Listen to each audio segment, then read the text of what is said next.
Jim Holley, Supercross Live on supercrossonline.com. I don't know if Kevin's happier or I'm happier, man. You made it on the podium this year, and everyone's pulling for you. I mean, you know, opening ceremonies, everyone's behind you. You're the 33-year-old guy out there. You're the veteran. You know, you had a good start. You were coming there. I go, well, Kevin, I guess is going to make the podium in third, but all of a sudden, Chad Reed gave you a gift. Yeah, you know, I knew that tonight was going to be about keeping it on two wheels, and unfortunately for us, the 7 team did a little bit better, and we were able to take a little bit of advantage of a mistake that Reed made, but you know, all day the Geico Honda was working great, and we're happy, you know, in a good place, and we always do well here in Seattle, and you know, this track was one of the gnarliest tracks that we've had to ride this year. Even some of the ones that were mud races, this thing was just crazy. And well, let me ask you this: what about last year when you won? I mean, that track was pretty gnarly.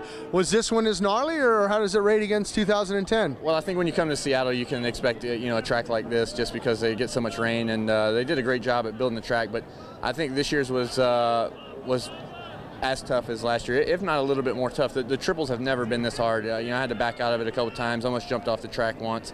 Triples were very difficult, and you know, the track was good enough that you could go for stuff, but we were hanging feet, you know, everywhere, and that's kind of a recipe for disaster. And luckily, we minimized our mistakes and found the box. Well, something else you did tonight, you won a heat race, and it's a little easier in those heat races when they groom the track. Only 8 laps out there opposed to that 20.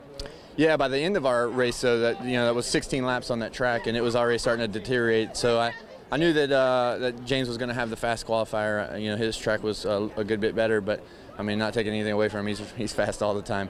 But you know, I felt like I knew what the track was going to be like by the end of our heat. You know, we're only four laps shy of the main event with the 8 preceding us heat laps. So I felt like it was a little bit of an advantage, and at least knowing what to expect, and you know, just go to the gate with that second gate pick wasn't a big deal. Does this give you confidence? I know you got a weekend off, a well-deserved weekend. You guys have been running hard for 15 races straight. You get a weekend off for Easter, and then you go to Salt Lake. You won there last year. I know you won here last year, but a second, your first podium this year. Does that give you confidence maybe for a win in Salt Lake? Yeah, you know, it seems like my time of the season, unfortunately, it's come so late, you know, and we keep going back to the Houston thing, and I mean, the reality is I crashed out of 3 of the first 7 races, and I think with a win in Houston and you know, some better rides, we'd find ourselves in a whole different situation. And honestly, you know, more wind in the sails. It was hard for me to keep getting up, bouncing off that ground. It gets harder and harder every year. And at 33, I'm not in it to keep hitting the ground. You know, that's going to make me retire faster than I want to. But you know, we're rebounding now and got a couple rounds left. And I love Vegas. I love going to Vegas. And you know, Salt Lake's been great to me as well. So we're in the home stretch. That seems to be where I do the best. I just got to get it started earlier in the season in 2012.